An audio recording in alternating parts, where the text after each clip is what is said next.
자, 다 같이 박수 치면서 찬양 드렸습니다.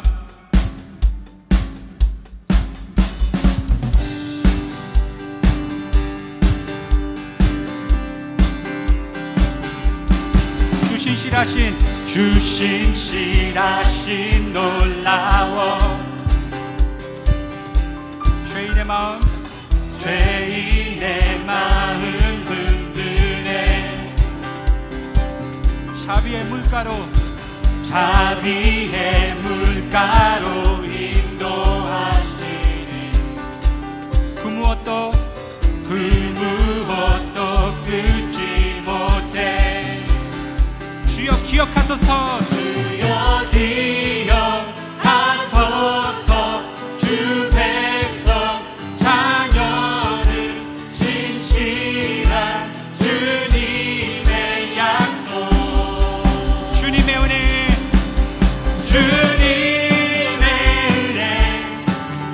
내게 넘치네 나를 향한 주 은혜 주님의 은혜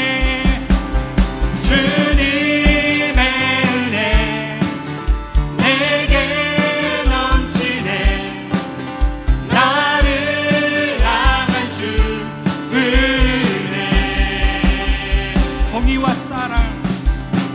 공의와 사랑 놀라워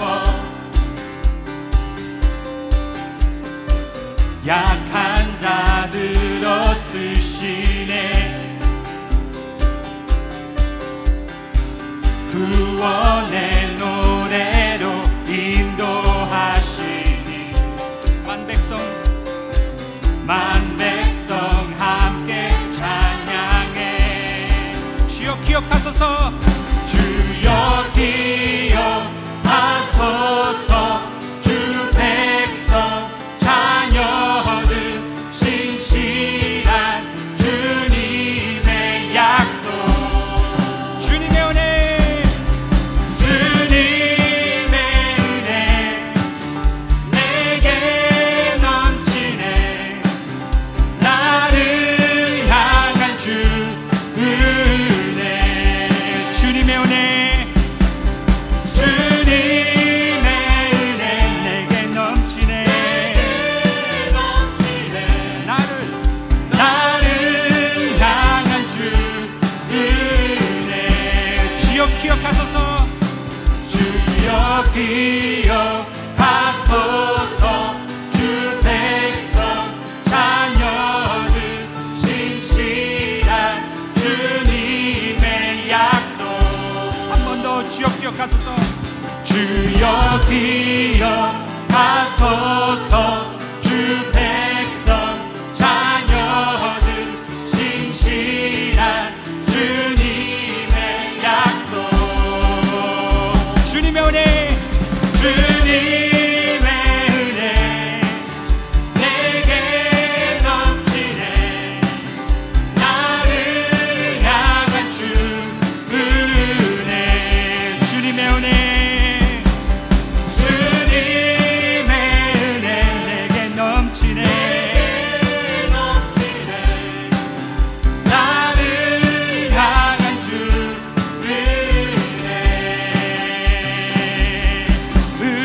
은혜 아멘.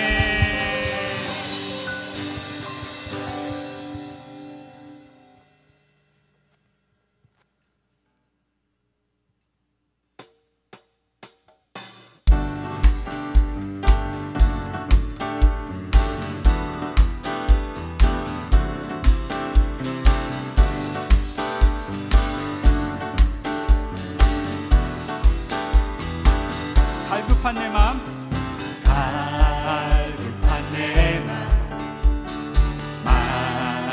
만지시는 주 사랑과 노래 드리기 원합니다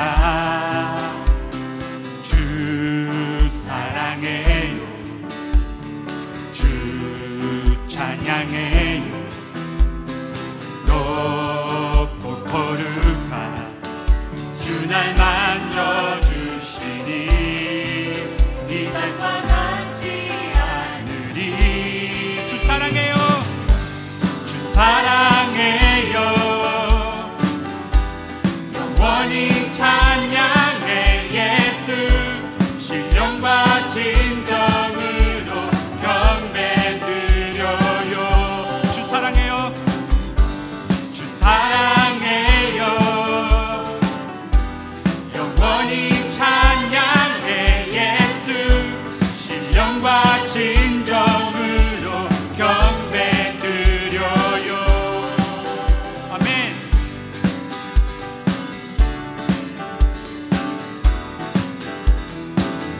주님과 매일 주님과 함께 지내며 주의 부르심 주 마음 알기 원해.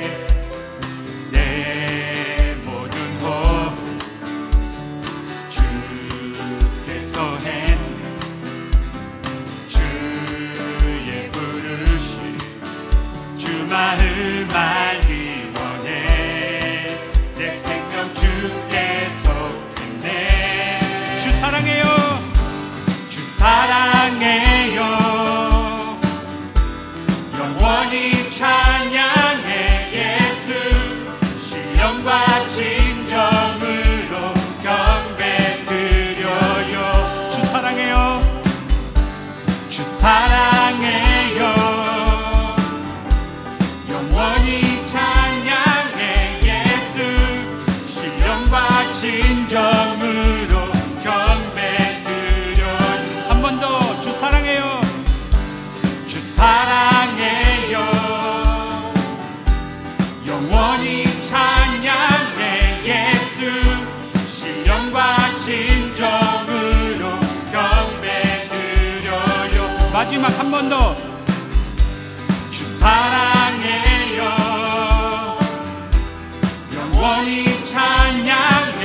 예수 신령과 진정으로 경배 드려요. 주 사랑해요. 주 사랑해요.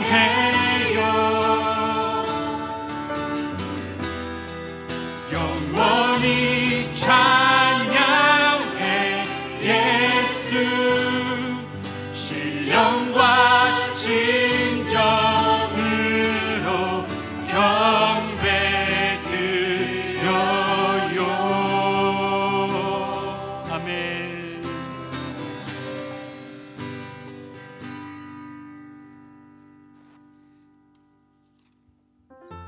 시간이 다 앉으시길 바랍니다.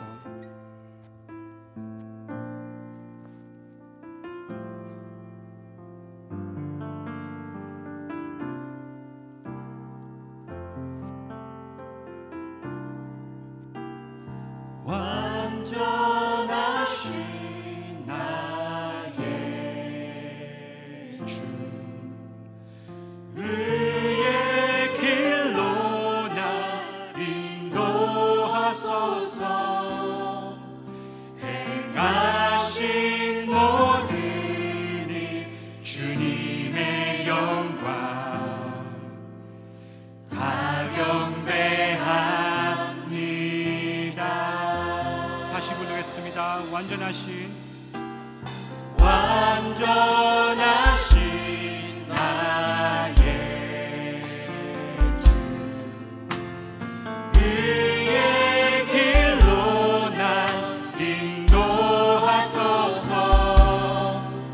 행하신 모든 일 주님의 영광 다 경배합니다. 예배합니다. 예배합니다. 찬양합니다. 주님만 날 다스리소서. 예배합니다. 찬양합니다. 주님 홀로 높임 받으소서.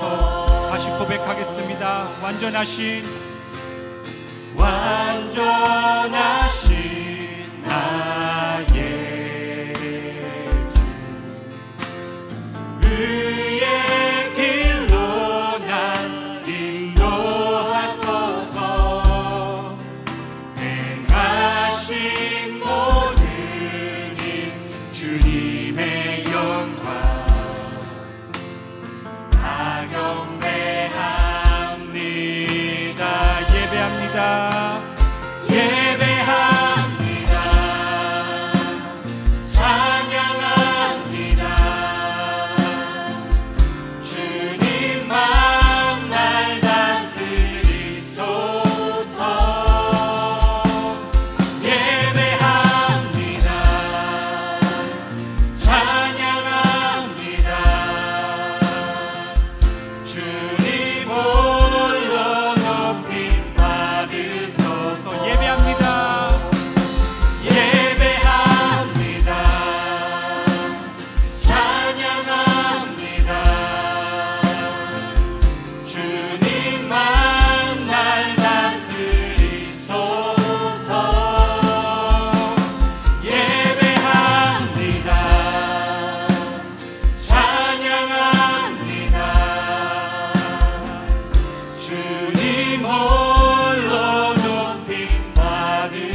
주님만 날 다스리소서.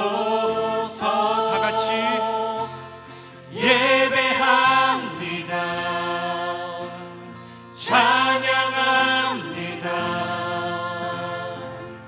주님 홀로 높이 받으소서. 오늘 이 본문의 말씀을 가지고 하나님이 펼치시는 큰 이야기 속에 우리들의 이야기가 있습니다. 내 이야기가 있습니다. 그 이야기를 우리 김신일 목사님 통해서 들었기를 원합니다. 오직 믿음, 그게 신일입니다. 그렇죠? 오직 믿음. 그래서 우리 목사님 설교를 제가 차를 타고 다니면서 그러니까 가끔 듣습니다. 얼마나 은혜가 되는지. 내가 목사만 아닌 목사님 교회로 옮길 텐데 제가 담임 목사라서 못 옮기고 있습니다. 그래서 여러분들이 큰 도전을 받게 되실 거라고 생각합니다. 우리 목사님 나오실 때 할렐루야로 인사해 주시는데 은혜 받을 크기만큼 손을 흔들며 할렐루야로 인사해 주시기 바랍니다. 할렐루야.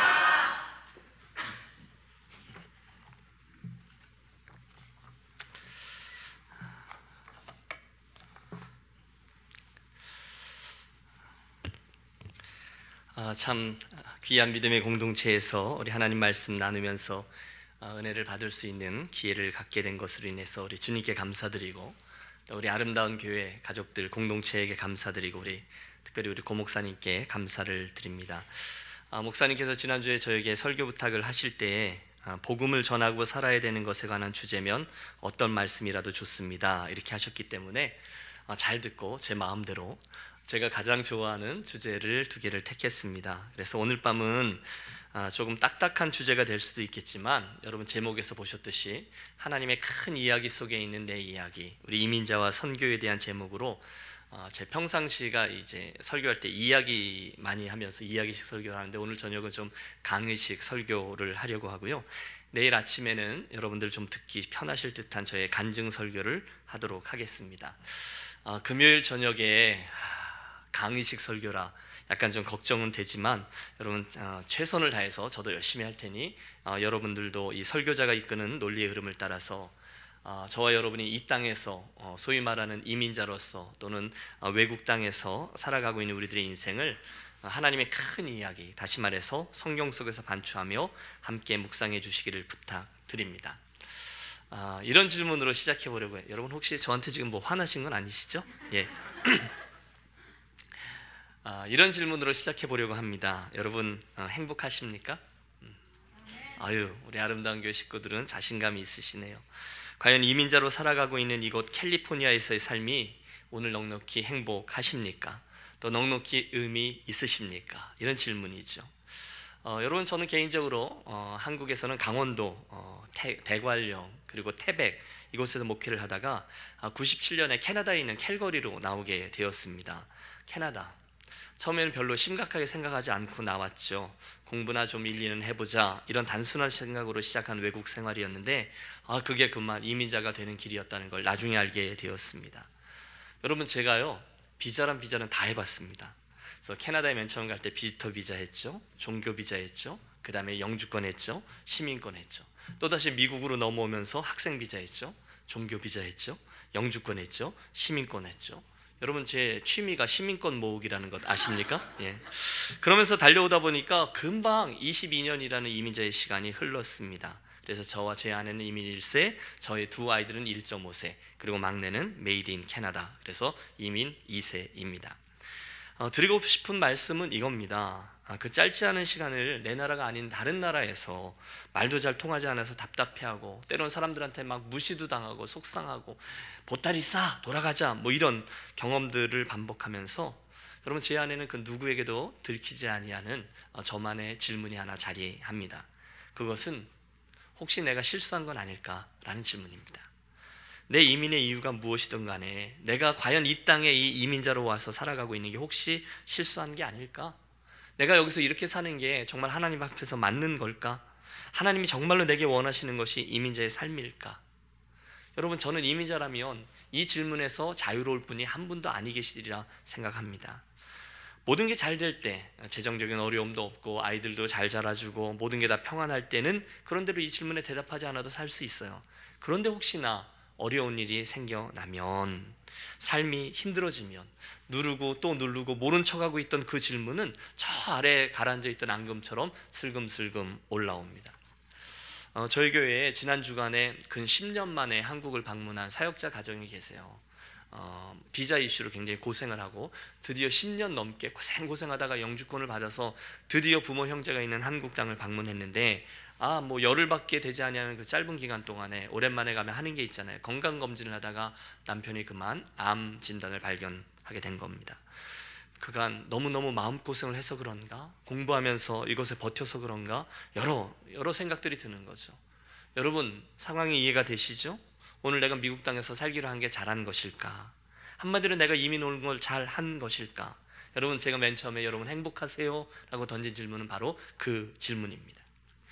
저에게는요, 이 외국에서의 삶에 대해서 이건 하나님의 인도하심이었다라는 확신이 있었습니다. 그런데 그럼에도 불구하고 그 의미와 목적에 대한 해답이 분명하지 않을 때, 하나님은 나를 사랑하시지, 하나님 내 삶을 가장 선하게 인도하시지 말은 하지만 여전히 저는 캐나다의 한 구석에서 또는 이 미국 땅에서 소수민족의 한 사람으로 어정쩡하게 살고 있는 주변인일 뿐이었습니다. 물론 열심히 했죠. 여러분, 사람을 외모로 판단하시면 안 돼요. 제가 굉장히 목회를 열심히 했거든요. 열매들도 많았어요. 많은 사람들이 칭찬해 줬어요. 그러나 저 자신의 인생 자체에 대한 삶의 만족도는 그렇게 크지가 않았다는 거예요. So what? 그래서 뭐 어쩌자는 거야. 어차피 이 땅은 내 나라가 아니잖아. 우리 아이들의 미래는 어떻게 될까? 뭐 이런 분명치 않은 질문들이 계속 자리하고 있었어요. 이민자인 저의 딜레마였죠. 그리고 참 부끄럽지만 사역 빼놓고 이민자로서의 제 인생에 대한 의미와 목적, 만족도는 그렇게 높지 않았습니다. 그런데 그러던 어느 날, 실은 그것이 오늘 이 시간을 통해서 우리 아름다운 교회 식구들과 나누려고 하는 것인데요, 그러한 제 생각과 삶의 태도가 갑자기 확 바뀌기 시작했습니다. 한 사람의 이민자로서 제 생에 담겨져 있던 하나님의 섭리와 계획, 하나님의 큰 이야기를 알게 되자 가슴이 막 뛰기 시작했습니다. 그리고 그 이야기에다가 제 삶을 조율하기 시작하자 제 생에 있는 모든 부분이 변화되기 시작했습니다. 소위 삶의 의미를 붙들게 된 것이죠. 무엇 때문일까요? 어디서 그런 변화가 시작되었을까요? 혹시 궁금하세요? 궁금하시면 계속하고, 아니면 그냥 여기까지만 하고. 네, 궁금하시죠? 그것은요, 어떤 순간이었냐면 외롭고 쓸쓸했던, 그리고 힘없는 모습으로 살아가고 있던 제가 이민자의 눈으로 하나님의 말씀을 보기 시작했을 때부터였습니다. 여러분, 이게 무슨 말씀일까요? 제가 정체성이라는 단어를 좋아하거든요. 아이덴티티인데, 사람은 누구나 그 정체성을 통해서 자기 인생을 이해하고 해석하고 또 삶의 의미를 찾고 또 그 삶을 살아갈 수 있는 힘을 얻고 이러지 않습니까? 그래서 세 가지를 오늘 생각해 보려고 하는 건데요, 하나님 앞에서 이민자인 내가 도대체 누구냐, 그리고 두 번째로 이민자로 살아가고 있는 나로 하여금 있게 하신 이 땅은 내게 무슨 의미가 있는가, 그리고 세 번째로 하나님께서 이민자로 세워놓으신 내 삶에 어떤 목적, 어떤 사명을 담아주셨는가 라는 이 세 가지에 대한 성경적인 해답을 얻는 것이었습니다. 저는 이게 굉장히 중요해요. 그래서 저는 스스로 막 부르는 거죠. 이걸 자아정체성이라 부르고, 이 상황이니까 상황정체성이라 부르고, 또 사명이니까 사명정체성이라고 부릅니다. 제가 좀 감기가 있어서 좀 용서하십시오. 여러분 아세요? 성경은요, 온통 이민자들의 이야기로 가득 차 있습니다. 무슨 얘기일까? 여러분 궁금해하시는 분은 저희 이야기를 잘 들었고 따라와 주십시오.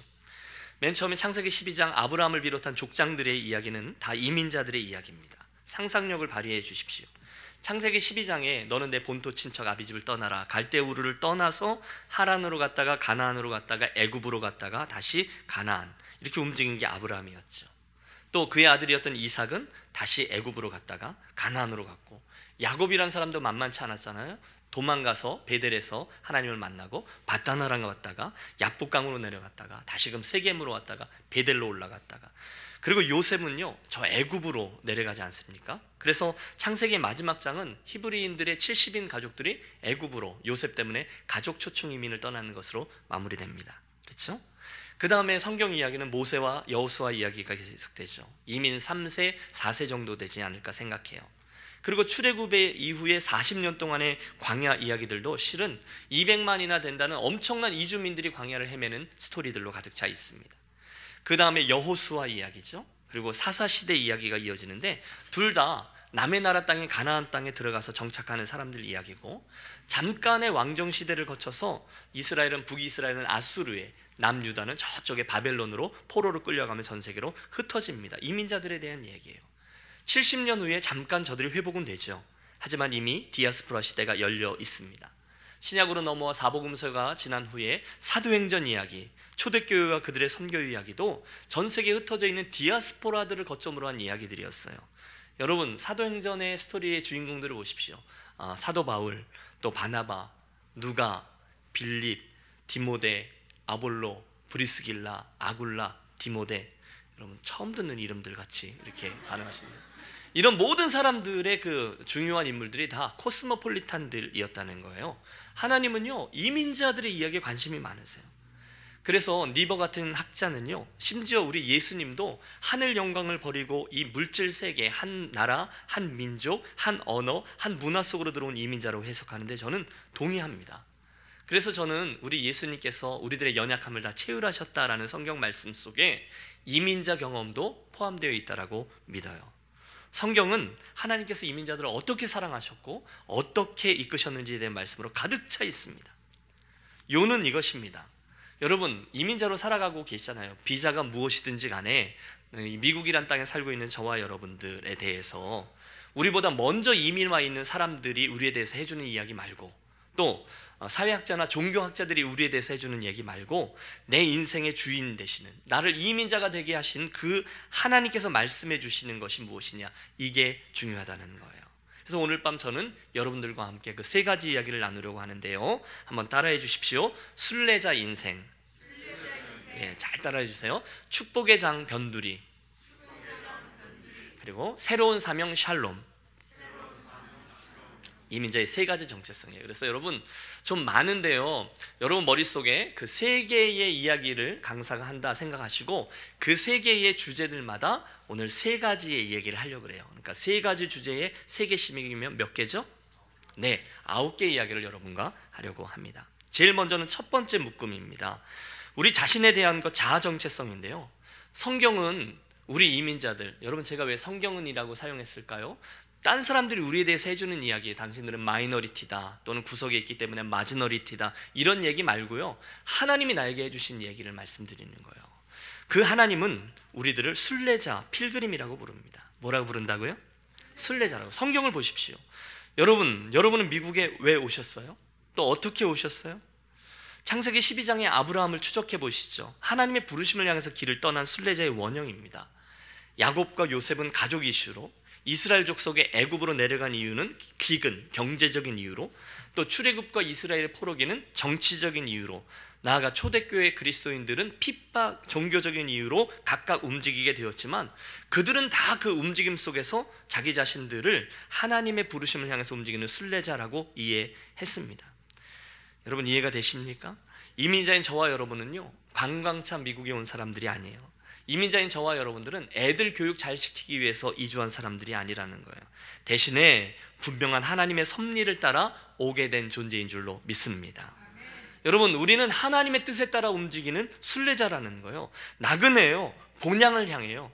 성경이 그것을 말합니다. 자, 그렇다면 순례자라는 것을 내가 믿는다면 무슨 의미가 있냐는 거예요. 첫째, 그때 우리는요, 우리 하나님을 창조주요 주권자로 이해하고 고백하게 됩니다. 순례자는요, 어떤 사람인가 하면 자기가 서 있는 땅이 어디가 되든지 우리 사람들이 그어놓은 국경선과는 상관없이 그것을 하나님의 영토로, 하나님의 다스림이 있는 땅으로 믿습니다. 여러분 아멘입니까? 왜냐하면 하나님이 창조주이시거든요. 하나님이 이 땅도 만드셨거든요. 하나님이 지금도 이 땅을 다스리시거든요. 그러면 그 사람은 한국이든 캐나다든 미국이든 상관이 없어요. 그분은 동일하신 창조자요, 동일한 주권자라는 사실을 믿거든요. 여러분 시편 기자가 이렇게 노래합니다. 대저 여호와는 크신 하나님이시요 모든 신 위에 크신 왕이시로다. 땅의 깊은 곳이 그 위에 있으며 산들의 높은 것도 그의 것이로다. 바다가 그의 것이라 그가 만드셨고 육지도 그의 손이 지으셨도다. 여러분 믿습니까? 하나님이 이 세상의 모든 것들을 만드셨어요. 미국도 만드신 거죠. 또 그분은 그러므로 이 땅을 오늘도 다스리고 계세요. 그러므로 내 이민자 인생을 순례자로 믿는 성도는 어디가 되든지 내가 하나님의 영토 아래에 있다라고 믿으며 삽니다. 상관없어요. 그분이 창조하셨고 그분이 다스리고 계시거든요. 그래서 예레미야서 29장을 보면 당신은 심지어 바벨론의 포로로 끌려간 이스라엘 백성들에게 이렇게 얘기하세요. 너희는 집을 짓고 거기에 거하며 전원을 만들고 그 열매를 먹으라. 너희로 거기서 번성하고 쇠잔하지 않게 하라. 너희는 내가 사로잡혀가게 한 그 성읍에 평안하기를 힘쓰고 위하여 여호와께 기도하라. 하나님은 심지어 포로로 끌려가는, 여러분 눈물을 흘리며 억지로 끌려가는 그 백성들에게까지 내가 사로잡혀가게 한 성읍이라고 표현하십니다. 하나님이 그곳에서도 하나님 되신다는 거예요. 그래서 바벨론의 이스라엘 사람들은 그 그발 강가에 정착하고 그곳에서 회당을 짓고 소망 가운데 포로기를 통과할 수 있었던 것이죠. 그렇습니다. 여러분, 이민자인 저와 여러분이 이 땅에서 당당하게 살아갈 수 있는 이유는 내가 움직인 이 땅, LA, 이 캘리포니아도 여전한 하나님의 영토이며 여전히 그분의 통치가 있는 곳이다 라는 믿음에 있습니다. 여러분, 그분이 창조주세요. 그분이 저와 여러분의 인생을 다스리는 주권자세요. 그 생각 때문에 우리는 이곳에서도 당당하게 살아갈 수가 있습니다. 두 번째, 만약에 우리가 우리 자신을 순례자라고 이해한다면 우리는 이 이민자 생의 목적을 하나님의 약속과 목표를 향하여 움직이는 그 동선 안에 있다라는 것을 믿습니다. 많은 분들이 이런 얘기 하잖아요. 미국 생활 뭐 별거 있어요. 아이들 잘 키우고 몰게이지 꼬박꼬박 잘 내고 교회에다 헌금 좀 하고 노후 자금 좀 준비하고 그 정도면 되는 거지 라고 말하는데 그 정도는 아닌 거죠. 야, 우리가 왜 이렇게 고생하면서 이 생활 하는지 알아? 너희들 하나 제대로 교육시키려고 엄마 아빠가 다 희생하고 온 거잖아. 애들한테 물어보지도 않고 왔으면서, 예? 그 정도로 아메리칸 드림의 목표를 설정하고 이야기하지 않는다는 거예요. 대신에 저와 여러분의 이 이민에는 분명한 하나님의 뜻과 목적이 있고 순례자로서 그것을 향해 나아가야 된다는 것을 알고 산다는 거예요. 여러분, 히브리서를 펼치면 히브리서의 기자인 아브라함은 그의 이민자됨과 그의 이주를 하나님의 약속을 향해 움직이는 것으로 해석하며 그 발걸음을 믿음이라고 부릅니다. 여러분, 야곱 되게 많이 돌아다녔거든요. 그러나 결국 매일 제일 마지막에 베델로 올라가라 라는 음성에 순종해서 비로소 그곳에서 믿음의 족장으로 거듭나요. 하나님의 부르심이 있었다는 거예요. 목적이 있었다는 거예요. 요셉은, 여러분 창세기 제일 마지막에 가보면 요셉이 기가 막힌 말을 하잖아요. 벌벌벌 떨고 있는 형제들에게 나를 이곳에 판 일로 인해서 두려워하지 마소서, 하나님이 우리를 구원하시려고 나를 당신들보다 먼저 이곳에 오게 하셨습니다. 자기의 그 애굽으로의 이민을, 아니 팔려왔던 그 일을 하나님의 뜻과 목적을 향한 것으로 해석합니다. 출애굽은요, 가나안 땅을 향해서 나아가는 하나님의 목적과 약속을 분명히 얘기해요.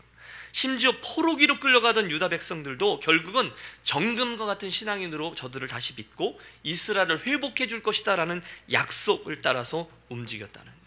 신약에 이르러서 초대교회 성도들, 복음 전도자들은요 모두 다 하나님의 나라라는 분명한 목적을 가지고 움직였어요. 여러분, 드리는 말씀은 이거예요. 순례자는 우리들의 인생을, 이 이민을 아메리칸 드림 정도의 목표를 두지 않는다는 거예요. 대신에 변하지 아니하는 하나님의 목적과 영원한 약속에 관심을 두고 삽니다. 순례자는 이 땅에서 하나님의 목적을 기억하며 산다는 거예요.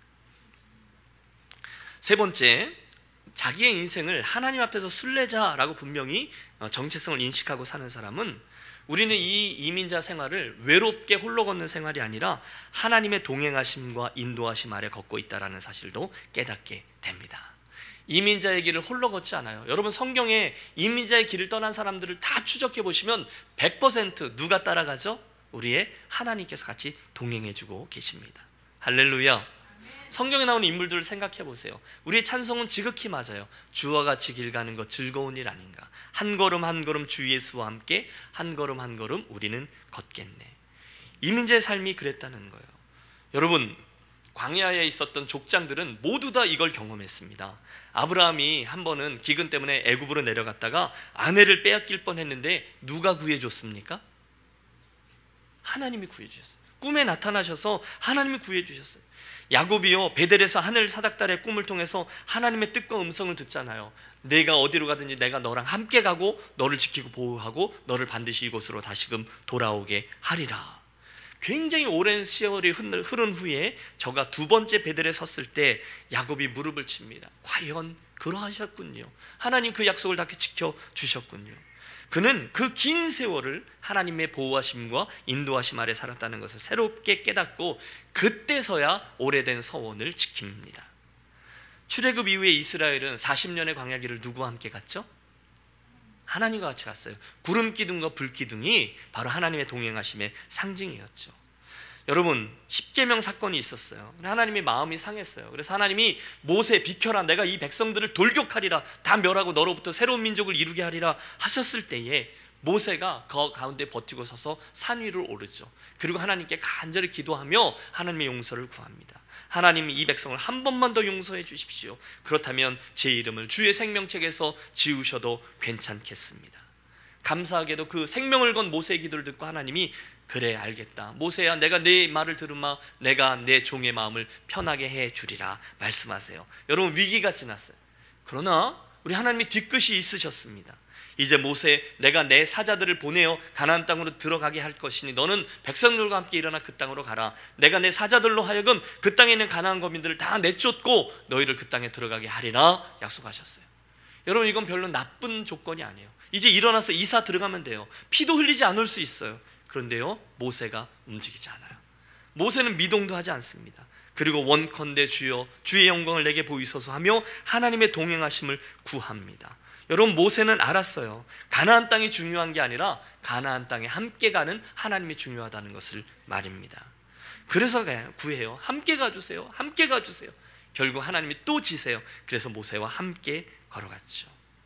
다윗도요, 험악했던 광야 생활 내내 하나님의 동행하심과 함께 통과했습니다. 그뿐이 아니에요. 여러분, 선지자들 예레미야, 에스겔, 다니엘, 여러분 호세야, 이런 선지자들도 끔찍한 포로기를 하나님과 함께 통과했어요. 여러분, 초대교회 디아스포라의 지도자들 말입니다. 사도 바울의 4차례에 걸친 선교 여행들 모두 다 성령의 도우심과 함께 움직였어요. 꿈에 마게도냐 사람이 부르잖아요. 건너와서 우리를 도우라. 빌립보 성에 갔죠. 그런데 그곳에서 감옥에 갇히죠. 밤중에 찬양하고 기도하자 옥문이 흔들리면서 그들이 이제 풀려나게 되고, 그곳에서 주 예수를 믿으라. 그리하면 너와 내 집이 구원함을 얻으리라. 간수의 이야기가 감격적으로 나와요. 이 모든 이야기 속에 누가 같이 계세요? 성령 하나님이 같이 가셨다는 거예요. 그게 순례자라는 거예요. 여러분, 자기의 이민자됨을 순례자다라는 하나님이 주신 그 정체성 아래 이해하고 사는 사람들은요, 오늘 이곳 이 캘리포니아에서의 삶이 나 홀로 걷는 길이 아니라, 내 잘남으로 걷는 것이 아니라 누가 함께 가주세요? 예, 하나님이 함께 가주십니다라는 사실을 분명히 믿고 걸어가게 되어 있습니다. 정리해보죠. 첫 번째 포인트인데요, 성경은요, 저와 여러분을 어쩌다가 이민 온 사람이라고 부르지 않아요. 대신에 성경은 우리를 하나님의 분명한 섭리 아래 길을 떠난 그분의 목적을 향해 움직이고 있는, 그리고 그분의 동행하심과 함께 걷고 있는 순례자, 나그네라고 이야기합니다. 여러분, 우리는 우리보다 먼저 이민 와 있는 사람들이 너희는 소수민족이야, 마이너리티야 라고 부르는 그런 존재가 아니라 하나님의 이 큰 그림 섭리하에 걷고 있는 순례자라는 거예요. 이게 하나님이 우리에게 말씀하시는 너, 나의 정체성입니다. 옆에 있는 분에게 한번 격려해 보겠습니다. 저를 따라서 이렇게 격려하는 거예요. 어쩌다 이민 온 게 아니에요. 이렇게요. 두 번째, 하나님의 섭리 때문에 이민을 오셨네요. 하나님의 목적을 향해 가고 계시군요. 마지막입니다. 성령님이 함께 동행하고 계십니다. 나 자신을 격려하며 하시죠. 나는 하나님의 순례자입니다. 그럼 포인트를 이해하셨죠? 하나님이 우리를 규정해 주시는 거예요. 성경 속에 나오는 이야기죠. 두 번째 큰 주제죠. 이번에는 저와 여러분이 살아가고 있는 이 땅, 이 북미라는 컨텍스트에 대해서 성경이 말씀하고 있는 말을 생각해 보죠. 상황 정체성이라고 할 수 있죠. 여러분, 사실 세상은 우리 이민자들이 살고 있는 이 상황을 변두리, 마진이라고 규정하고 우리들을 마이너리티 또는 마지나리티라고 부릅니다. 여러분, 앞을 한번 봐주시겠어요? 제 원고가 있는데요, 설교 원고 중에 하얀 부분이 있고 까만 게 글씨잖아요. 여러분, 이 정도는 아시죠? 예. 근데 까만 게 글씨가 있는데 사방에 있는 이 부분을 영어로 뭐라 그러죠? 예, 마진이라고 부르죠. 그래서 중앙에 있는 사람들이 볼 때 우리들은 소수민족이고 한국 사람, 중국 사람 또는 뭐 일본 사람 여기 있다라는 의미에서 마지나리티라고 부른다는 거예요. 그런데 성경은 그렇게 얘기하지 않아요. 우리가 마지나리티라는 얘기를 그 사람들이 해서 우리도 자식이도 모르게 마치 월세 살듯이 남의 나라 땅에 들어와서 살고 눈치 보면서 살고 있는 사람처럼 소극적으로 내가 이들이 만들어 놓은 인프라나 또는 혜택이나 좀 입으면서 살자, 그렇게 변두리에 살아갈 때가 많이 있어요. 우리도요. 그러면서도 아이러니는 뭐냐면 늘 센터를 동경합니다. 그래서 우리는 어렵지만 우리 자녀들을 잘 키워서 저들을 중앙을 치고 들어가게 해서 인류 대학을 나오게 하고 사자 붙은 좋은 직업을 갖게 한 후에 많은 영향력을 끼칠 수 있는 좋은 위치에 올려놓고, 듣기는 좋죠. 그들이 가진 힘과 파워와 위치를 가지고 가난한 자들, 어려운 자들, 낮은 자들을 섬기게 하자라고 이야기합니다. 여러분, 말은 멋있죠. 그러나 여러분, 지금 이 패러다임으로 우리 아이들의 인생을 해석해 주려면 여러분 1% 정도의 아이들만 해석해 줄 수 있어요. 나머지 99%의 사람들은 자기들의 이민자의 삶을 바라보면서 그냥 나는 마진에 있는 거야, 나는 그냥 월세 살듯이 사는 거야, 이렇게 될 수가 있다는 것입니다. 그런데 여러분, 성경은요 절대로 그렇게 이야기하지 않아요. 전혀 다른 패러다임을 제시합니다. 성경을 잘 읽어보세요. 하나님은 우리들이 처해 있는 그 변두리를 새롭게, 아니 적극적으로 해석하고 규정합니다. 여러분, 센터에 서 있는 사람들, 뭐 소위 말하는 백인들 중에 잘 나가는 사람들, 이 나라를 움직이는 사람이라고 말하는 이들의 이미지, 그런 상황에서 볼 때의 마진, 변두리가 부정적이고 소극적이고 외로운 그런 의미를 가진 것이라면, 성경은 오히려 그 자리를 하나님의 임재와 하나님의 역사하심의 장이라는 새로운 의미로 해석합니다. 그래서 저는요, 성경 속에 나오는 이 이미지들 가운데 변두리에서 일어나는 사건들을 추적하다 보니까, 우와, 우리 이민자들이 처해 있는 이 구석, 주변에 일하는 이 주변성은, 변두리는 하나님의 어마어마한 축복의 장이구나라는 믿음을 갖게 되었습니다. 그건 목사님 이야기 아니요. 이제부터 제가 성경의 이야기를 하겠습니다. 우선 성경은 우리 이민자들이 살고 있는 이 변두리라는 장소를 하나님의 소명이 주어지는 땅으로 이해합니다. 무슨 땅이요? 소명, 하나님의 부르심이 있는 땅이라는 거예요. 여러분, 하나님이 아브라함을 갈대아 우르, 메소포타미아 문명의 최고 중심지였던 그곳에서부터 저 변두리 시골촌 구석인 가나안 땅으로 불러내셨어요. 그래서 창세기에 나오는 그 지명들이요, 브엘세바, 또 헤브론, 베델, 세겜, 도단, 이런 등등 족장들이 주로 머물렀던 곳들은요 시골촌 구석 변두리였어요. 문명의 발상지에서 볼 때는 아무도 주목하지 않은 곳이었어요. 그런데 그곳에 하나님의 소명이 주어졌다는 거예요. 야곱이 하나님을 제일 먼저 어디서 만났죠? 아까 얘기했는데, 베델입니다. 말이 멋있어 베델이지, 사실 정확히 말하면 그 광야의 어딘가에 돌베개 베고 자는, 여러분 다 갈색으로만 되어져 있는 돌덩이와 이런 숲을 몇 개 정도 있는 그런 추운 돌베개 베고 자는 광야의 한 구석이었습니다. 모세가 어디에서 하나님의 부르심을 입죠? 호렙산. 말이 호렙산이지 사실 저 광야에 있는 어딘가에 있는 한 산 기슭, 노회어일 겁니다. 그가 위대해진 것도요 실은 중앙에서의 삶이었던 애굽 궁정을 포기하고 변두리의 인생인 하나님과 그 민족을 택했기 때문입니다. 히브리서를 잘 읽어보십시오. 그때 하나님은 그가 서 있던 땅 변두리를, 그 광야 어딘가의 기슭 변두리를 성별하세요. 내 발에서 신을 벗으라. 왜요? 이 땅은 거룩한 땅이니라. 여러분, 이야기는 끝이 없어요. 성경의 변두리들의 이야기를 보세요. 입다 같은 사사, 드보라 같은 사사들 다 변두리 사람이에요. 드보라는요 당시 문화 속에서는 사람으로 카운트도 하지 아니하는 그런 여성 출신입니다. 그 자리에서 부르심을 입었어요. 입다 같은 사사는 정말 말 그대로 서자 출신이고요, 깡패였어요. 구석에 돌아다니던 그 비주류로 살다가 부르심을 입었어요. 여러분, 다윗은요 처음에 그의 아버지조차 잃어버리고 있던 하카톤, 말제였어요. 사무엘 선지자에게 아들을 한 명씩 한 명씩 보여주는 그 자리에서 말제가 있었지 하고 잊어버릴 만큼 그때도 저 구석 어딘가에서 양치고 있던 자그마한 소년이었습니다. 그런데 그 양치는 그 구석에 있던 그 다윗을 부르셔서 하나님이 한 나라를 맡기신 거죠. 여러분, 선지자들도요, 아모스 뽕나무 치는 자였죠. 엘리사 구석 어딘가에서 밭을 갈던 농부였죠. 요나는요 저 바닷속 깊은 곳, 그것도 물고기 뱃속에서 새로운 부르심을 입어요. 변두리는요 하나님이 사람을 부르시는 적극적인 장소라는 거예요. 제가 논문을 위해서 리서치하느라고 이제 북미의 7개 도시들을 돌아다녔거든요. 그 여정 속에, 아니 그 이후에 제 사역의, 이민교회 사역의 장에도 너무 많은 분들이 이민자의 자리에서 하나님을 만났고 그분의 부르심을 받아 예수를 믿게 되셨다라는 고백들을 하십니다. 저는 지금까지 3군데의 이민교회 공동체를 섬겼거든요. 그런데 이민자의 자리에서 예수님을 만나고 이민자의 자리에서 은혜 받고 이민자의 자리에서 사명자로 섰던 분들을 너무너무 많이 만났어요. 아니 이 3개 교회의 예를 들면 당회원들, 우리는 침례교회니까 안수 집사님들이 되겠죠. 그 당회원들 가운데 반 이상이 이민자의 자리에서 예수를 믿고 그 다음에 부르심을 입었어요. 여러분 이민자의 자리에서 오늘 식사할 때도 그런 분을 뵀죠. 이민자의 자리에서 소명을 받아서 목사가 되고 선교사 된 분들도 많아요. 되게 많아요. 그래서 저는 우리 이민자의 자리를 축복의 자리라고 분명히 확신합니다. 부르심이 입어요. 제가 지금 여기 아름다운 교회 식구들 이렇게 쫙 보니까 한국에 계셨으면 절대로 예수 안 믿었을 것 같은 분이 한 20명 정도 앉아 계시네요. 드리는 말씀이 이겁니다. 성경 속의 변두리, 이민자들의 자리는 부르심의 자리라는 거예요. 그래서 우리가 이 땅을 이건 원래 우리 땅 아니니까 월세 살듯이 조용히 살자, 소극적이 아니라 이 땅에 하나님의 임재가 있으면, 우리 이민자의 자리에 하나님께서 임하시면 그곳이 새로운 센터가 되어진다는 사실을 기억하시기를 바랍니다. 성경이 그렇게 말씀하고 있어요. 그곳이 중요한 거예요. 예수님도 갈릴리, 갸가 사투리 쓰든 투박한 사투리 쓰든 갈릴리에서 대부분의 사역을 진행하셨거든요.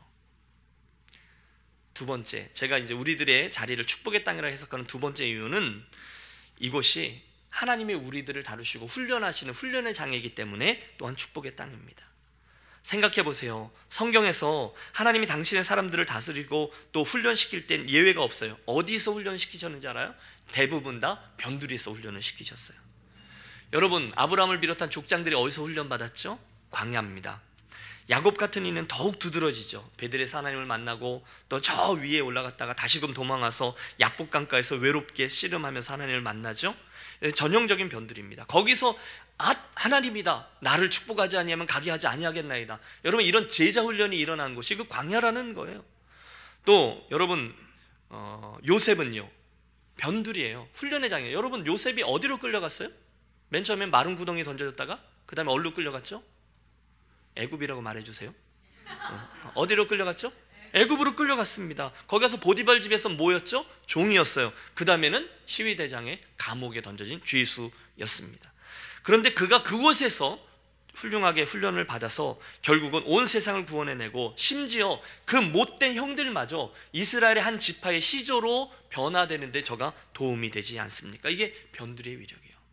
모세가 어디서 훈련받았죠? 궁정에서도 물론 자랐지만 저가 위대해진 것은 변두리, 그 광야에 던져져서 그는 광야에서 노바디가 된 거죠. 그동안은 썸바디였는데 노바디가 되고요, 수많은 질문을 품은 구도자로 살다가 광야 구석구석의 전문가가 된 이후에 저가 이스라엘의 영도자가 됩니다. 하나님은 광야에 리더가 필요했던 거죠. 여러분, 다윗도 말씀드렸죠.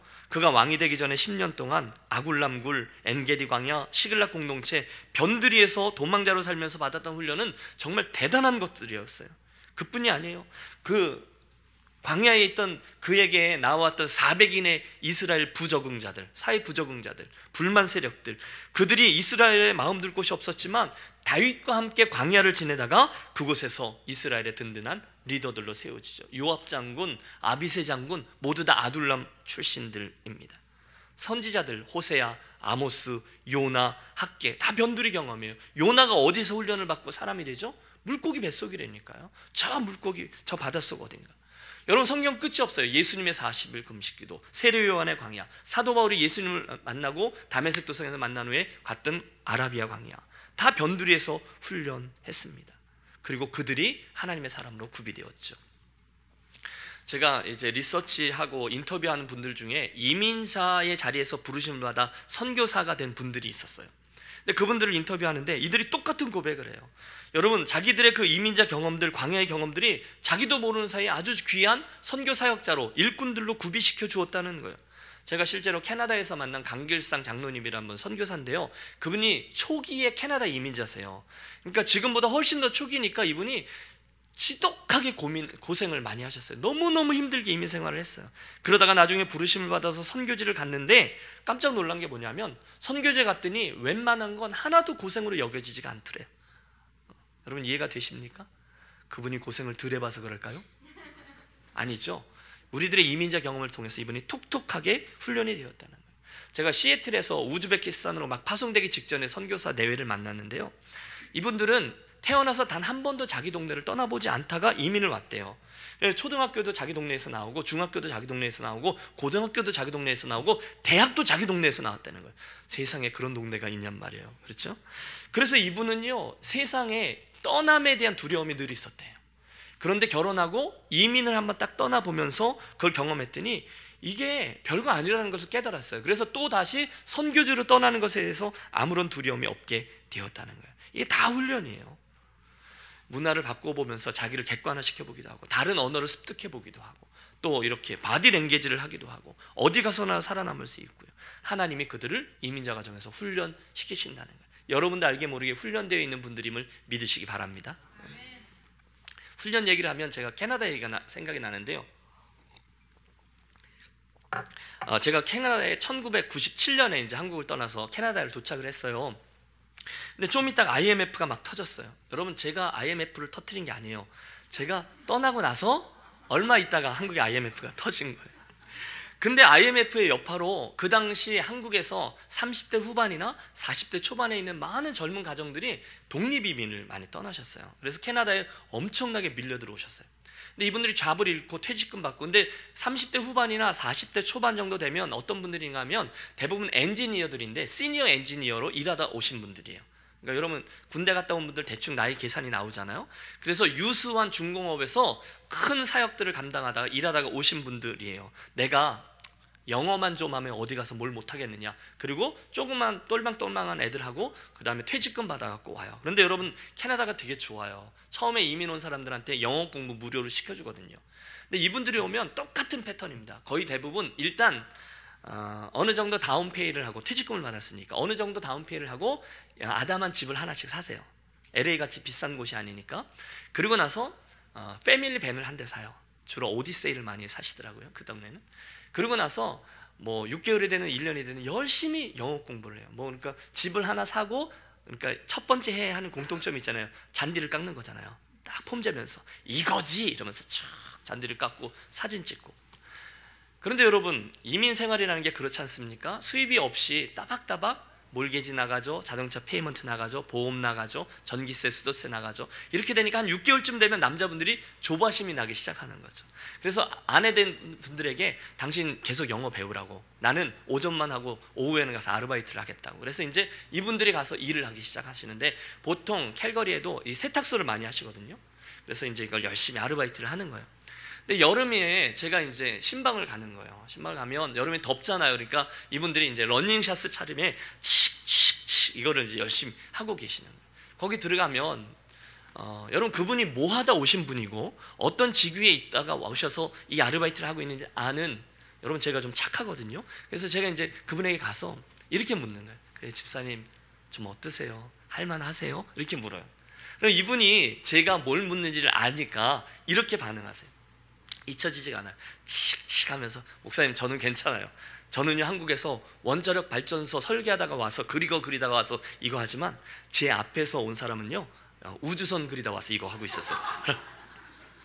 싫어합니다. 드리는 말씀은요, 그런 훈련을 누가 할 수 있어요? 이민자들이 하게 되었다는 거죠. 세 번째, 이 땅이 축복의 땅인 이유는요, 이것이 새로운 출발지이기 때문에 그래요. 그러니까 첫 번째는 하나님의 소명이 주어지는 땅이고, 두 번째는 하나님의 훈련이 있는 땅이고, 세 번째는 새로운 출발지이기 때문에 그래요. 지쳐 쓰러졌던 엘리야가 어디서 재기하는가? 광야의 로뎀나무 아래, 광야의 동굴에서 재기합니다. 변두리예요. 예수님의 사역도 주변에서 시작됐어요. 투박한 사투리 갈릴리에서 대부분 시작되고 진행되었어요. 여러분, 마가복음을 열면요, 화려한 예수님의 사역 이야기가 막 나와요. 회당장 뭐 야이로의 딸 베드로의 장모의 딸을 고치고 회당에서. 그런데 그 모든 어마어마한 사역이 채 1000명이 되지 아니하는 자그마한 동네에서 일어났던 일들이에요. 사도 바울의 회심 이후의 준비 과정도 변두리. 초대교회 빌립 집사의 크로스 컬처럴 미션, 최초의 크로스 컬처럴 미션이 어디서 일어났는지 아십니까? 예루살렘에서 가사로 가는 어떤 길거리의 한 곳에서 이디오피아의 여왕 간다게의 모든 국고를 맡은 내시가 터벅터벅 뭐죠? 마차 타고 내려오던 한 길가의 어디였습니다. 여러분, 물론 세계 선교는요, 물론 물꼬는 뼛속까지 그 유대인이었던 베드로가 물꼬를 트죠. 고넬료에게 가서 말입니다. 그것도 예루살렘 성전이 아니라 저 바닷가에 있는 욥바에 있던 한 집이었습니다. 그것도 옥상에서요. 여러분 사도행전에 보면 너무 재밌는 얘기가 나오죠. 베드로가 그 욥바 피장 시몬의 집에서 그 지붕 위에서 기도를 하는데 하늘에서 성령님이 이제 환상을 하나 내려 보내주시잖아요. 그러면 네 귀퉁이를 맨 보자기가 하나 하늘에서 내려온 거죠. 그래서 그 안을 들여다보니 그 유대인들이 절대로 먹지 못하는 부정한 짐승들이 가득 있었다는 거잖아요. 그러니까 잡아먹어라. 못 먹습니다. 잡아먹어라. 못 먹습니다. 아니 내가 깨끗하게 한 거야. 잡아먹어라. 저는 유대인으로서 절대로 못 먹습니다. 3번이나 그런 일이 있었어요. 누가 그러더라고요. 베드로가 한국 사람이었으면 전혀 다른 스토리가 있었을 거라고. 예. 그 안에 뱀도 있었고 개도 있었고 다 그랬는데 바로 잡아먹지 않았을까 그런 얘기를 해요. 그러나 베드로는 그러지 않아요. 대신에 성령께서 가라 하신 말씀에 순종해서 가요. 천지개벽할 일이 일어나요. 유대인이 이방인 집에 쑥 들어가는 거예요. 고넬료 집에. 그리고 그들과 함께 밥 먹고 교제하고 성령이 임해요. 여러분 크로스 컬처럴 미션이 거기서 일어났는데 변두리라는 거예요. 새 출발이라는 거예요. 여러분 우리 아름다운 교회에도 이 이민자의 자리를 새 출발의 자리로 삼는 분들이 많이 계실 거예요. 저도 이런 얘기 많이 들었어요. 목사님 저 이민 안 왔으면요 벌써 죽었을 거예요. 제 친구들 저랑 같이 술 퍼먹고 그러던 친구들 벌써 다 간암 걸려서 다 죽었어요. 나도 한국에 있었으면 이미 죽었을 거예요. 이런 분들이 굉장히 많아요. 근데 이곳에 와서 참으로 감사하게 예수 그리스도를 알게 되고 예수 믿게 되고 할렐루야. 그런 분들이 있으면 이번 주에 꼭 감사 헌금하시길 바랍니다. 그렇죠? 새로운 출발점이 이곳에 있었다는 거예요. 그래서 저는 이 변두리를 축복의 장이라고 했어요. 이민자의 자리는요 하나님이 새로운 곳에 새 출발을 주셨다는 겁니다. 이 시각을 회복하면 우리는 이 땅에서 이렇게 쭈그러들어서 눈치 보면서 사는 존재가 아니라 하나님의 테리토리인 땅에서 하나님이 나를 다루시고 훈련시키시고 새로운 자리로 부르시는 적극적인 땅으로 해석이 가능하다는 거예요. 마지막 3번째 주제인데요, 우리들의 사명입니다. 이 땅에서 하나님이 나에게, 이민자인 나에게 기대하시는 바가 무엇일까요? 따라해 주세요. 사명 정체성. 네, 그것은 바로 하나님의 샬롬이라는 거예요. 뭐라고요? 샬롬. 여러분 어쩌다가 이민을 오게 되셨어요? 글쎄요, 내가 어쩌다 그렇게 됐나 생각하시는 분 계세요? 근데 여러분, 저와 여러분의 인생에 그리스도인의 삶에 우연이 있을까요? 없을까요? 없죠. 저는 이런 표현을 잘 썼어요. 하나님이 한국에 저희가 살고 있는데 심심하셔서, 심심한데 이 친구 한번 이민이나 한번 가게 할까? 그래서 우리를 이렇게 들고 쭉 오다가 웁스 해서 떨어뜨렸는데 그게 이 콜린맛길 어디라서 여러분이 여기 살게 되신 분은 없다는 거죠. 여러분, 하나님의 사전에 없는 단어가 있죠? 웁스라는 단어입니다. 참새 2마리가 한 데나리온에 팔리는 것, 한 아시리온에 팔리는 것도 하나님의 섭리 아래 진행되는 것이라면, 저와 여러분의 인생을 한국 땅에서 이 미국 땅으로 움직이게 한 것에는 어마어마한 하나님의 의미와 목적과 사명이 있음을 기억하시기 바랍니다. 한 번도 포기하지 않으셨어요. 성경을 보면요, 내일 아침에도 말씀드릴 수 있는 기회가 있을지 모르겠는데 창세기부터 요한계시록까지 하나님의 마음이 단 한 번도 체인지되지 아니하는 유일한 목적이 있어요. 그게 샬롬이에요. 단순히 우리가 샬롬 그러면 평화, 그래서 안 싸우는 정도가 아닌 거예요. 샬롬은 하나님이 맨 처음에 만들어 놓으신 원형적인 질서를 뜻해요. 영적으로도 샬롬이 있고 육신적으로도 샬롬이 있고 정서적으로도 샬롬이 있습니다. 그곳에 하나님의 나라가 이루어지고 하나님의 질서가 임하는 곳, 이게 하나님의 바람이라는 거예요. 자, 그 이야기가 이민자의 우리들의 무슨 의미가 있냐는 거예요. 3가지. 첫 번째는 민족들 간의 샬롬입니다. 여러분, 인종차별은요 하나님이 너무너무 싫어하시는, 기뻐하지 아니하시는 행위예요. 아시죠? 지난 5,000년 동안에 단 한 번도 그 자그마한 반도를 떠나보지 못했던 우리들, 그래서 놈자를 붙이지 않고는 다른 나라 사람들을 표현할 수 없었던 우리들, 일본 사람을 뭐라 부르죠? 중국 사람을 뭐라 부르죠? 미국 사람을 뭐라 부르죠? 예, 우리가 그렇게 불렀던 사람들이었어요. 그러나 그걸 영어로 에트노센트리즘이라고 부르거든요. 민족 우월주의, 우리가 최고다라는 거예요. 그런데 하나님은 그걸 좋아하지 않으세요. 성경을 읽어보세요. 하나님은 우리에게 이 세상에는 모든 사람들은 다 하나님의 사랑을 입은 사람들이요 구원의 자리에 이루어야 될 사람이라고 부르는 줄로 믿습니다. 요나서를 보면요, 그 하나님의 마음을 끝까지 거절하는, 끝까지 민족 우월주의에 사로잡힌 종 요나를 만납니다. 그런데 하나님은 그 요나에게 제일 마지막에 이렇게 말씀하시죠. 요나야, 너는 내가 심지도 아니하고 자라난 박농걸 하나도 그렇게 아꼈거늘 내가 이 좌우를 분별하지 못하는 12만 명의 이 니느웨 사람들을 아끼는 것이 어찌 합당치 아니하냐. 끝. 요나서가 이렇게 마치거든요. 하나님은 그 사람들을 그렇게 생각하셨다는 거죠.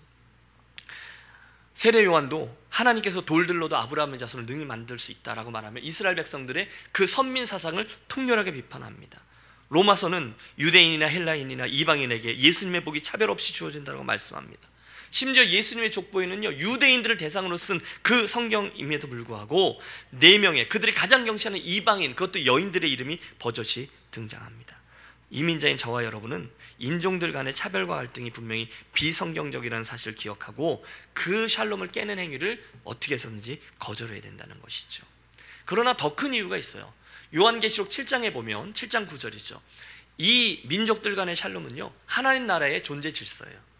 근데 가보면 그 나라에 가면 모든 족속과 백성과 방언의 서다한 무리들이 모여서 구원하심이 보좌에 앉으신 하나님과 어린 양께 있도다 하니 그 찬양, 하나님 나라, 우리 인생의 마지막 엔딩 픽처가 모든 민족이 같이 어울리는 것이거든요. 그러므로 민족들 간의 샬롬을 깨는 것, 인종차별주의, 우리도 인종차별을 받지만 우리도 은근히 하는 부분들이 있거든요. 안 된다는 거예요. 두 번째, 우리들의 사명은요, 문화들 간의 샬롬이에요. 여러분, 다니엘과 세 친구를 기억하시죠? 우리는 문화를 선물로 주신 하나님의 의도를 인식하시고요, 좀 더 창의적인 이민자들의 문화를 만들어내야 돼요. 1세들은 우리 문화 그러고 또 이곳에 오래 있었던 친구들은 이 땅의 문화 얘기하지만 이 두 가지가 섞이지도 않고 또 구별되어지지도 않는, 그리고 제3의 인 비욘드의 문화를 우리가 만들 수 있어요. 다니엘과 세 친구를 보세요. 히브리적인 정체성을 가지고 그 바벨론, 페르시아에 있는 모든 문화들을 잘 습득해서 창의적인 사람들로 거듭나죠.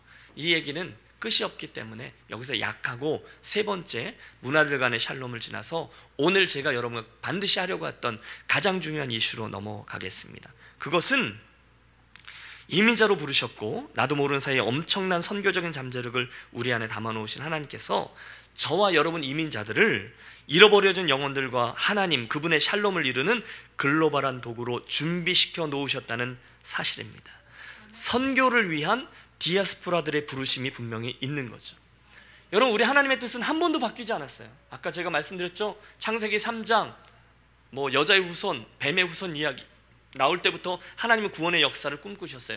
창세기 12장 하나님이 한 인물 아브라함을 택할 때도 그를 세상의 복의 근원이 되게 하셔서 다른 이들을 축복하기 위해서 그를 택하셨어요. 아니, 그 다음에 중요한 건 민족이죠. 출애굽기 19장에 가면 하나님은 시내산 앞에서 이스라엘 민족들을 택하세요. 언약을 맺으세요. 너희는 내 백성이 되고 나의 소유가 되고 제사장 나라가 되고 거룩한 백성이라 할 것이다 라고 말씀하세요. 제사장 나라, 다시 말하면 하나님을 사람들을 하나님께로 이끄는, 여러분 이게 하나님의 생각이었다는 거예요. 그리고 저 뒤에 가면 시편 57편도 나오고요. 여러분 솔로몬 같은 사람의 성전 봉헌 기도 보면 이방인의 뜰 이야기가 나오고, 이방인들이 이 성전을 향하여 기도하면 하나님 들어주세요 하는 이방인들의 관심을 하나님 한 번도 놓치지 않으세요. 마태복음 28장 이야기, 우리가 선교대회 가면 늘 하는 이야기, 또 사도행전 1장 8절 오직 성령이 너희에게 임하시면 너희가 권능을 받고, 계속해서 그 이야기가 나오는 거예요. 그리고 베드로전서 2장 9절 우리가 제일 마지막에 읽은 너희는 택하신 족속이요 왕같은 제사장이요 하나님 나의 소유된 백성이니 이는 너희를 어두운 데서 택하여 그의 기이한 빛에 들어가게 하신 이의 아름다운 덕을 선전하게 하려 하심이라. 한 번도 바뀌지 않아요. 하나님은 저와 여러분을 택하셔서 다른 이들을 향한 축복의 통로로 복음을 소통하여 그들이 하나님과 샬롬되게 하는데 사용하기를 원하십니다. 여러분, 성경은 온통 그런 사람들의 이야기예요. 안디옥 교회를 보십시오. 여러분, 그 디아스포라 교회로서 얼마나 많은 일들을 감당해냈습니까? 좀 약하도록 하겠습니다. 저희 교회가 제가 섬기는 교회, 유니온 교회가 요즘 사도행전 강해를 하고 있는데요. 지난주에 아덴에서의 2차 전도 여행의 사건 중에 하나였거든요. 거기 보면 그가 아테네죠. 아테네에 가면 여러분 그 당시 3만 개가 넘는 신들이 있었고, 지금도 파르테논 신전도 있고 막 그런 곳 아닙니까? 그곳에 아레오라는 그 광장에서 그 사람들을 놓고 알지 못하는 신이라는 컨셉을 딱 붙잡고 그들의 복음을 전하는 얘기가 나와요. 들려지는 복음. 그가 히브리적 사고를 갖고 있었으면 아마 복음을 이렇게 전했을 거예요. 여러분, 우리 조상 아브라함은 또는 우리가 지키는 율법은 이렇게 시작했을 거예요.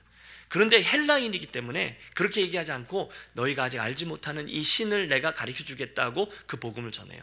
어떻게 그럴 수 있을까요? 그 안에 히브리적 사유와 헬라적 사유가 마음껏 넘나드는 디아스포라였기 때문이라는 것이죠. 여러분, 그게 누구예요? 우리들 얘기라는 거예요. 도산 안창호 선생님이 어떻게 이렇게 훌륭한 일을 해낼 수 있었을까요?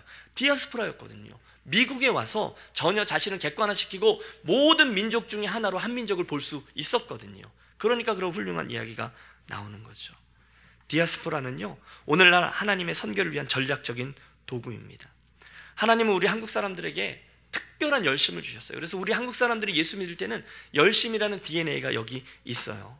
요즘도 국제대회 가면 이제는 아주 유명해졌죠. 영어로 진행되어지는 컨퍼런스, 인터내셔널 컨퍼런스지만 앞에 있는 사회자가 분위기가 심상치 않으면 여러분 다 일어나서 코리안 스타일로 기도하겠습니다. 그러면 주여 삼창하고 랄랄랄 하고 기도를 시작해요. 우리들에게 있는 열심이라는 거죠. 요즘 우리 여러 국제단체에서도 코리안 디아스포라 중에 리더들이 나오기 시작했습니다. 게다가 우린 뜨겁죠. 열심히 있죠. 타문화권 이렇게 적응해 보았죠. 종합적인 사고도 할 수 있죠. 웬만한 고생은 고생으로 여기지도 않을 수 있죠. 어디든 가서 살아남을 수 있죠. 여러분, 우리는 세계 선교를 위한 어마어마한 자원들을 가지고 있어요. 제가 그 시애틀에서 만난 박흥선 선교사님이랑 컨미션 선교사님이 계신데, 이분이 탱크 부대 장교 출신이세요. 근데 이분이 아프리카 선교사인데 그런 얘기를 하더라고요. 본인이 큰 비행기를 타고 열 몇 시간을 날아가서, 작은 비행기를 갈아타고 몇 시간을 날아가서 버스를 타고 6시간인가를 들어갔더니 그 아프리카의 오지에 있는 사거리에 한국 사람들이 그로소리를 하고 있더래요. 무슨 얘기죠? 우리는 어디든지 가서 살아남을 수가 있다는 거예요. 그 모든 것들이 우리 한국 사람들에게 담아놓으신 선교적인 잠재력이라는 거죠. 시간이 많이 가서 결론을 좀 맺으려고 합니다. 여러분, 베드로전서 2장 9절에 유명한 말씀이죠. 아까 말씀드린 너희는 택하신 족속, 왕같은 제사장, 하나님의 나라요, 그분의 소유된 백성이니. 그때 여러분, 베드로가 그 편지를 쓸 때 그 편지의 수신자들은요, 디아스포라들이었어요. 이 편지를 읽을 사람들은 유대인들이 전 세계 곳곳에 흩어져 있는 사람들이었다는 거예요. 베드로가 생각하는 거죠. 가만히 있어봐, 우리 민족이 어쩌다가 이렇게까지 하나님의 큰 섭리 가운데 흩어지게 하셨는가. 아, 이게 선교를 위한 것이었구나. 사도 바울이 맨날 그 디아스포라들을 거점으로 해서 그곳에 복음을 전하고 주변으로 복음을 흩었거든요. 지중해 근처에 퍼져 있는 그 많은 세계 교회들 가운데 대부분 이 모든 디아스포라들 얘기해요. 그래서 얘기한 거예요. 너희는 택하신 족속이요, 왕같은 제사장이요, 하나님의 소유된 백성이니 이는 선교를 위한 것이다 라고 얘기를 했다는 거죠. 제가 요즘 알게 됐는데, 그때 그가 사용했던 특별한 용어요. 출애굽기 19장에 나오는 용어가 베드로전서 2장 19절에 그대로 나오는 거거든요. 그때 나오는 나의 특별한 소유라는 하나님의 그 개념은요, 재화를 의미해요. 재화가 뭐죠? 특별한 목적을 위해서 따로 만들어 놓은 게 재화예요. 예를 들어 여러분들이 첫 손주를 갖게 됐어요. 첫 손주가 태어나면 할아버지 할머니가 뭐 감개무량하죠. 그래서 할아버지가 폼을 재고 통장을 하나 만든 거예요. 적금, 교육적금. 내 첫 손주를 위해서 내가 다달이 30불씩 적금을 붓는 거예요. 그리고 좀 지나면 그걸 선물로 줘요. 그러면 웬만큼 정신이 똑바로 박힌 아들 내외는 그 손주의 그 적금을 웬만큼 어려우면 쓸까요? 안 쓸까요? 안 씁니다. 왜? 이건 그 일을 위해 특별히 모아놓은 재화이기 때문에요. 이스라엘 백성이, 디아스포라가, 저와 여러분 예수 믿는 사람이 그 재화라는 거예요. 무엇을 위한? 제사장 나라가 되기 위한, 복음을 소통하기 위한, 선교를 위해서 우리들을 따로 떼어놓은 존재가 디아스포라라는 것입니다. 다른 이야기는 다 약하고 결론으로 가보죠. 저는 오늘 저와 여러분의 이민자 됨을 하나님의 큰 성경 속에서 세 가지 정체성이라는 구조화에 함께 살펴보았습니다. 세상 사람들이 우리에 대해서 뭐라고 말해주는 게 중요하지 않아요. 누가 말해주는 게 중요해요? 하나님 말해주시는 게 중요하죠. 이민자가 누구라고요? 우리는 순례자라고, 하나님의 목적을 향해서 움직이는 순례자. 그렇죠? 두 번째, 우리가 있는 이 땅은 어떤 땅이라고요? 축복의 땅이라고요. 왜? 이곳 새로운 부르심이 있으니까, 이곳에 하나님이 우리를 훈련시키니까, 그리고 이곳에서 하나님이 우리들을 향해서 사명을 주시니까, 새 출발이 있으니까. 그리고 마지막으로 이 땅에서 디아스포라인 우리들에게 주신 사명이 뭐라고요? 샬롬, 민족들 간의 샬롬, 뭐 문화들 간의 샬롬. 그러나 가장 중요한 건 디아스포라 과정들을 통해서 우리 안에 담아놓으신 선교적 잠재력이 폭파되어 하나님 나라를 위한 귀한 재화로 사용되어지는 선교적인 존재가 우리라는 것입니다. 만약에 우리가 우리들의 존재와 이 상황과 또 우리들의 사명에 대해서 이런 성경적인 이해를 분명히 하게 된다면 여러분, 우리들의 정체성이 변혁되게 될 줄로 믿습니다. 여러분, 제가 처음에 말씀드렸던 살만나는 인생이 바로 거기서부터 의미가 주어지면서 새로운 방향이 세팅되면서 저와 여러분을 그런 새로운 의미가 주어질 줄로 믿습니다. 그러면 소극적이고 부정적인 우리들의 자아인식이 적극적이고 그리고 열심 있는 것들로 바뀌어서 아메리칸 드림 정도가 아니라 우리 좋아하는 킹덤 드림, 하나님 나라 비전을 향해서 잘 나아가게 될 거예요. 바로 그러한 변화가 일어나는 이 밤, 그런 결단이 있는 저와 여러분의 인생과 아름다운 교회 공동체가 되시기를 주의 이름으로 축원합니다.